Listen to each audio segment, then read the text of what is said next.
Hey there, guys, and welcome to another episode of Ask Exterminator. This is a series where you guys ask me questions and I answer them. So if you do have any questions you'd like to ask me, it can be Factorio related or game related or not related to any of that, just really anything you want as long as it's appropriate for me to answer here on YouTube, leave it in the comments of this video. I will only answer questions in comments of the previous week's video, basically. So leave questions in this video for me to answer next week. This week we're going over questions from last week. Hopefully that makes sense. So again, anything you want me to answer in next video, leave in the comments of this video. Let's get started here. There are some good ones. Pretty highly liked or upvoted, I guess you could say here, from Azir Draco is they ask, what is your must-have mod list for your personal games? And unfortunately, I think you're going to be disappointed, as well as everybody else who maybe is curious by this. I don't really like playing super heavily modded stuff most of the time. It's a very, very small list. Basically, a must-have for me that I play with basically every single playthrough, no matter what, is Afraid of the Dark. Just because it makes viewing on YouTube and Twitch and stuff easier and makes it easier for me. Otherwise, it's kind of dark, a little too dark. Now, I may that may change in 1.1. If you read the latest Friday Facts or watched my video on it, how they changed how everything lights up at night, because that maybe will help a lot. And also, I don't want Afraid of the Dark to like dim out the awesome looking stuff they just did to stuff at night. So we'll have to see how that plays out. That's really the only must-have that I use like literally every single playthrough. A while ago, and it might start being this way again, but quite a while ago, RSO, Resource Spawner Overhaul, was also a must-have mod for me. They have messed with vanilla generation a fair bit to make it, I guess, like, I don't know, bearable for me. But probably I would still throw that one under there just because I used it so much in the past. And sorry, big yawn. I'm trying to think. Like I said, you're gonna be disappointed. I really don't have a huge list of mods that I just play with every single time. Uh, I don't know. I feel like even distribution might be one I start using. I haven't used it previously, but I did have to install it for something in my current stream playthrough. And I actually really like it for the most part. So that may be one that's added to it. But like I said, I'm not one of those folks who has a list of like 15 mods that they just play with every single time that add like a bajillion different things. I'm not one of those. So hopefully that answers your question. Tyler Ruiz asks, they say, thanks for answering my question these last few weeks. You're very welcome. And another good question is, they say, what power armor setups do you like using? So I like to have two power armor setups. I like to have a building one and a military one or fighting one, if possible. If I'm really short on resources and stuff like that, I'll kind of just actually switch out the equipment within one armor. But either way, my building one usually looks something like two fusion reactors. If it's, well, I'm assuming a power armor Mark II. I never have less than two fusion reactors in a power armor Mark II. One is just not enough in my opinion. So I always have at least two fusion reactors, a handful, 4 or 5 batteries, preferably Mark II. Several roboports. I would say anywhere between, I'd say between like 3 to 4 or more. I'd say maybe like 3 to 6 Roboport Mark 1s or like 2 to 4 Roboport Mark 2s. And then fill the rest with exoskeletons, basically, is what that would look like. I maybe sometimes if there's a random like room, I'll throw in a personal laser defense just in case, you know. And then the kind of fighting military one is same thing in regards to fusion reactors and batteries. And then probably like several shields, maybe like I'd say between 3 and 5 Mark 1 shields or like 2 or 3 Mark 2 shields. And then like at least probably like 3 or 4 personal laser defenses, if not more. And then multiple exoskeletons because I want to be able to outrun the bugs. So maybe like 3 exoskeletons or so. and then like 1 or 2 row ports maybe, just because usually mark ones, just in case like if I'm in a Spidertron or a tank or something and I need them to repair or whatever, clear trees in front of me or whatever it is, just to have that there. And obviously all that I listed maybe takes more space. I kind of just, it's like, that's why I gave a range. It's kind of give or take depending what the situation is and what fits, but that's generally what the layouts look like. I know some people use like 4 or 5 different layouts. That's a little much for me. Usually the 2 work just fine for me. So there, hopefully that answers that question. I should maybe do a video on that or something. Shadowhinge asks, do you think that there should be a few things from mods that should be made vanilla? He says things like extra belt tiers, single lane balancers, compact loaders, unloaders, etc. Most things that I think should be brought into vanilla from mods are quality of life things more than item things. So I have a handful of things kind of pulled up here. Landfill Plus is a mod I spotlighted not that long ago. I would say this is an absolute, I still, I've ranted about this so many times. I'm going to keep harping on it until it's changed or I have a good answer as to why this isn't a thing. But I do not, for the life of me, understand why you cannot remove landfill in the game. I just don't get it. I don't see a good reason behind it. I can see why you can't create water, but I don't understand why you can't remove landfill that you've placed. So I think that should absolutely be vanilla. It doesn't make sense to me that it's not vanilla. Another one would be maybe a little bit of an improved research queue. Like not last week, the week before last, I spotlighted a mod called Improved Research Queue. The GUI is a little rough, but some of the features are really, really great that I think should be in vanilla. Also this is one I spotlighted a very long time ago, but I think it was called like Automatic Train Builder. Something of that variant in vanilla would actually be really nice, because, you know, in a mega base and stuff, you're building a ton of trains and placing them down manually gets kind of tiring. So having a way to like automatically generate trains, like obviously not like for free, but like how the mod worked is, and maybe it's updated 1.0, I'm not sure. But how it worked is you would like place the trains in the configuration you wanted in like a box. Well, you place the train materials in a box and then like set the configuration in a combinator, I believe. And then like a special station would literally just generate the train. So it's not like it's giving it to you for free, like it would take the materials, but you wouldn't have to manually place each individual part of the train. Something like that, except cleaner, obviously, would be really, really nice. I could go on and on, but that's like the main ones I can think of. So there's that. Fred G asks, would you be willing to have someone help you by editing the videos? I believe they could benefit quite a lot if you did. If so, I volunteer to add cuts, time lapses. So here's the thing. I've had people volunteer, multiple people, in fact, and I've had Aodins, who does a lot of my graphic work now, do a few video edits for me. I've had Hopewell do a few for me. And here's the problem.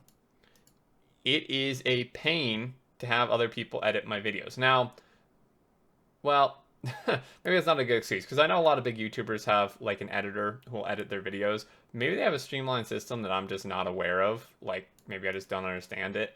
Also, a lot of their videos are really shorter than mine.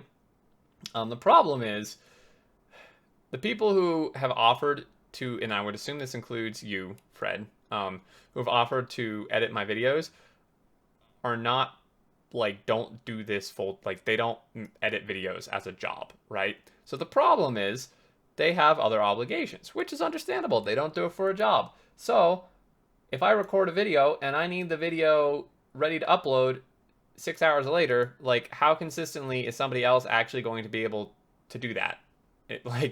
So that's problem one. Problem two is it requires me uploading it somewhere, which then requires paying for somewhere that can hold a absurd amount of content, or just like uploading and deleting them over and over and over again, which then if you forget to do one, then you have to go in and delete it before you can upload another one. And then requires you or like whoever it is to download it and then re-upload it, and then requires me to download it, which requires, and then I have 2 copies of a video. So then I need to delete like probably the non-edited copy, which I mean I kind of do anyway, but like that adds like so much extra time to the process of uploading videos. I'm not saying they wouldn't benefit from editing. I've had a lot of people say that. Also, I've had people say that I don't need to edit my videos. But yeah, so that's the reason. That's why like I don't have someone else do it. Most part, unless it's a really special video, because it requires a ton of planning. And a lot of my videos, especially now, because I'm very busy in life, especially now, like I record my videos and then usually I process them and upload them within like a couple hours. And the thing is, unless there's someone who's actually willing to do it for free, who actually edits videos for a full-time living, then there's no way that's going to be able to be consistently done. And I say for free, it's not like I expect everything to be done for free for me. I absolutely don't. But I can't afford to pay a video editor right now. And and like I don't consider editing to be a requirement personally. So if I did decide to have someone edit it, I would, I would I can't afford to pay for it, and that's part of the reason I don't have people edit my videos. So I could go on and on. That's the main reasons. Windows Agent has a bit of an interesting question. Does Factorio form a decent way in making you an engineer when you grow up, or improving your existing skills if you already are one? I say probably not, though. I don't think so. I mean, it's not like an engineering course. I think maybe it could help a little bit, especially if you are one already. It could just maybe keep you sharp, I guess. Like, it's not going to give you, I don't think, like, new engineering, like, abilities. Like, like I said, it's not like a, an engineering course in college. But it definitely, like, obviously the game appeals to a lot of engineers, a lot of software developers and stuff like that. So I think it can definitely help keep you kind of sharp because it just uses that part of your brain. I do think, well, let me read you have kind of another question that you say, if not, do you think it could improve the logical part of your brain for solving problems in any way, or does it merely waste your time? Absolutely does not waste your time. In this second part, the second question actually brings up something. First off, yes, I think it very much can help you kind of improve and keep sharp your logical part of your brain for solving problems. Because literally, like, you are solving problems the entire time you're playing the game. Like, that is the game. And I've said this before. I think Factorio would make an absolutely awesome teaching tool in school. I know they use Minecraft, or have in the past, in some places, in school for teaching kids stuff like creativity and stuff like that. I think, like, teaching people like critical thinking and problem solving skills, I think Factorio would actually be amazing for that. I really, really do. Because it would be fun. And it really does exercise that part of your game, because your brain, because that basically is what the game is. So I think yes, definitely to that second part of your question. Yeah. So yeah, hopefully that kind of answers the question. Katharina asks, do you think we're going to see Factorio for the ARM Macs? I actually just Googled this because I had no idea what this was. Apparently, Mac is transitioning their chipset from Intel to ARM. I have absolutely no idea. I don't know what ARM is. Like, even though apparently they're transitioning their chipset to that, I don't know what it actually is. I don't know what differences it has. I don't know really anything at all about Macs. I do not use a Mac or any Apple product, and in the end, so I I have no idea. That would definitely be a question for the developers. I mean, I don't know what it would take on their part. If it's like just gonna be, I mean, if it's a huge thing, I would assume maybe they would change it so that people can play on newer computers. I don't know. That's definitely a question for the devs, though. Sorry, I couldn't answer that any better, but I don't really know much of anything about that, or what the process would be for developing something like that for it. But yeah. Gearbot asks, are there any other styles of production resource transportation you would add to vanilla? Besides bots, belts, and trains, I'd love to see a cargo plane or similar. Would basically be a massive inventory bot, but I think would be awesome. I know there are mods for that at least. Some sort of plane would be cool. I think boats would be very cool. There is the cargo ships mod, which, as far as mods are done, is very nice. It's awesome. I spotlighted it before. I've played with it before. It's awesome. It's still very tedious, in my opinion, to set up, and very, trying to think what the word is. Kind of janky, the way it's set up, but that's just due to modding limitations. Overall, they've done a very good job. If it were in vanilla, it would obviously be done way cleaner and way more intuitive. So I would definitely like boats in vanilla. Also, I would like some sort of vehicle that's not, like, not a train. I don't know, does a train count as a vehicle? I'm not sure.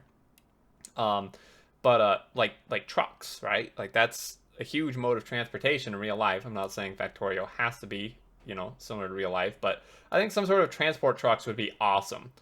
Like, that would be really, really cool in my opinion.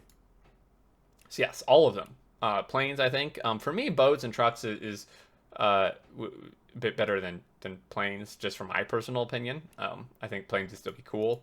That's just like my own personal thinking, but yeah, I really, really would like some other forms of transportation. Dennis asks, have you considered starting a new series where you analyze or fix beginner to intermediate players' factories, something similar to Biffa's series for City Skylines? I actually have made a series pretty much exactly like this called Refactorizing. I made it with Colonel Will. It's very old, but the concepts really haven't changed that much.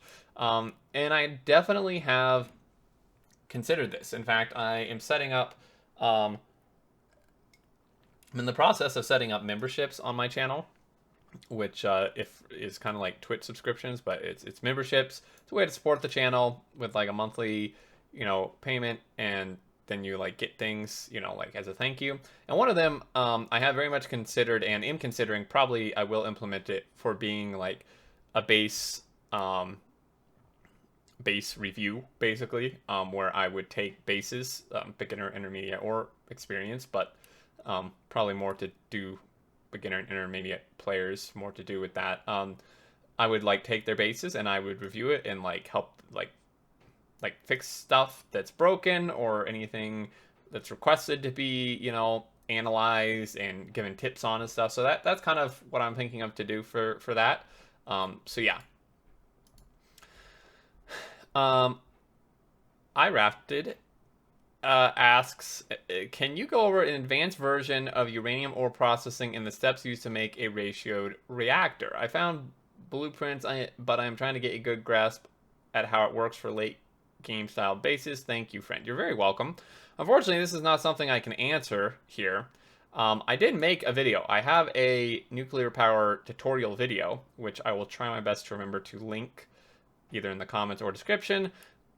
If I forget, someone else maybe can or can remind me.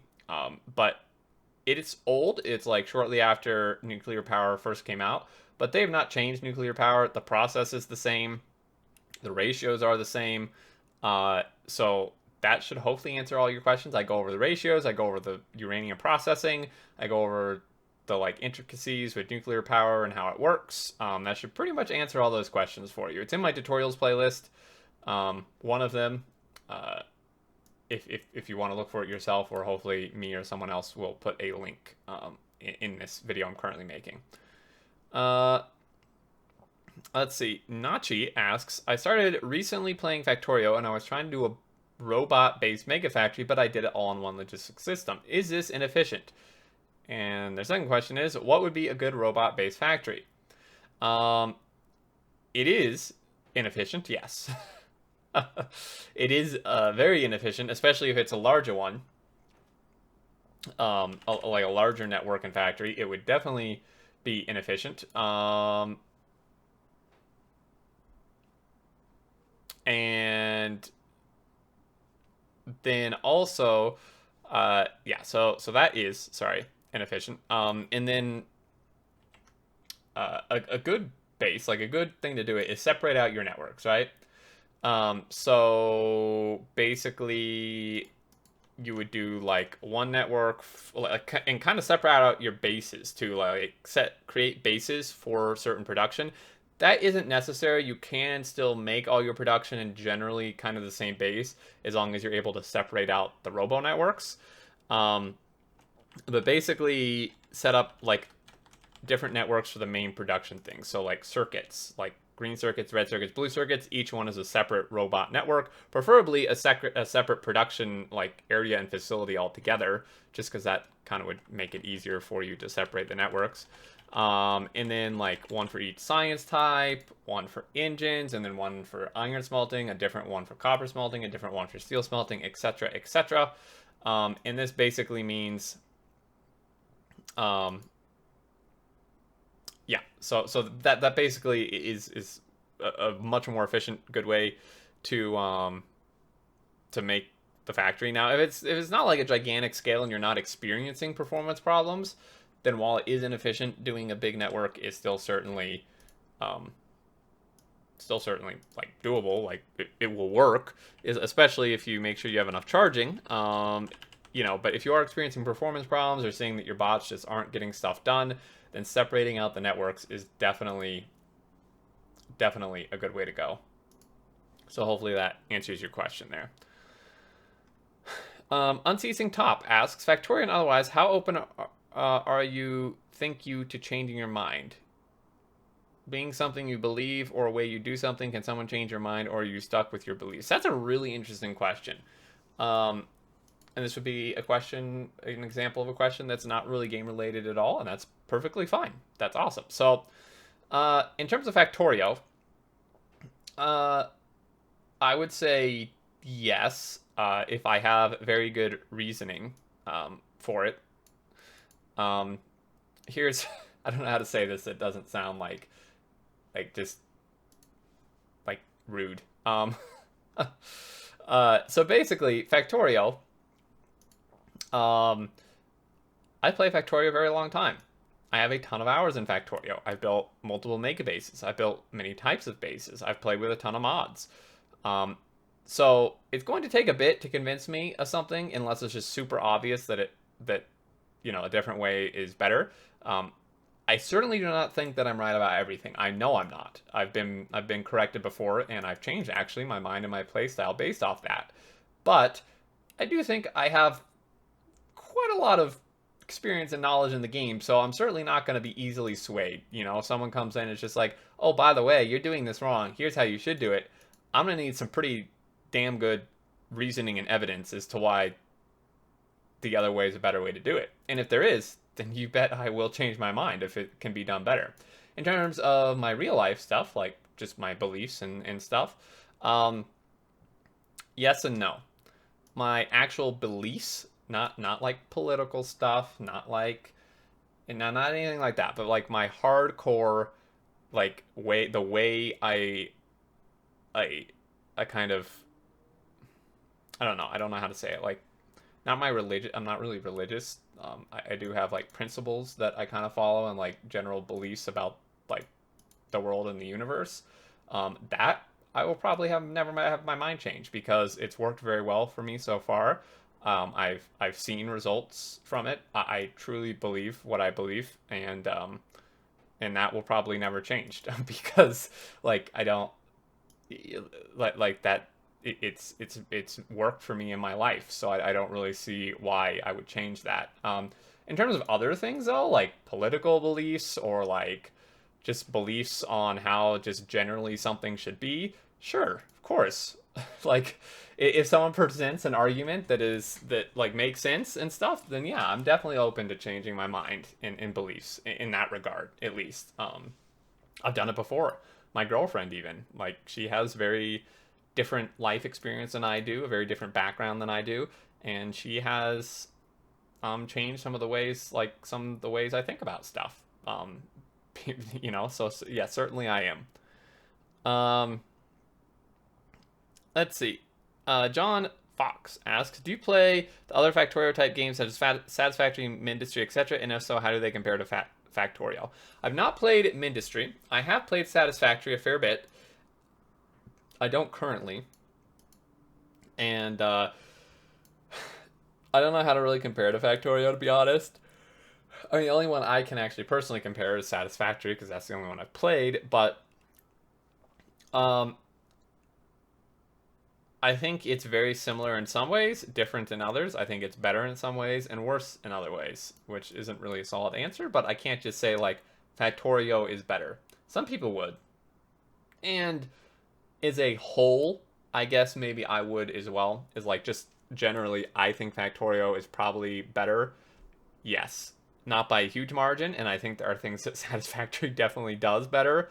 But I think there's more things and more important things that Factorio does better. The main reason that I don't play Satisfactory anymore and stopped was due to the lack of automation and the tediousness of building, and also the limitations of like how big you could build due to like resource limitations and like the map itself being limited and just like everything like that. I just kind of didn't. I just got very frustrated, honestly, with it. I do think that their like graphical style, and I think that the perspective, the first person, perspective, the 3D thing of it is absolutely amazing. I love that. I actually prefer that type of thing over the Factorio perspective and such. But in terms of like mechanics and stuff, I think Factorio does a lot better. Um, but yeah, I don't think I can't say confidently. I can't be like Factorio is a significantly better game. No, I think Factorio probably does edge it out in my opinion, but not by like a massive margin. And then like I said, I can't really speak to the others. Um, Let me see if there's any more questions here. Um,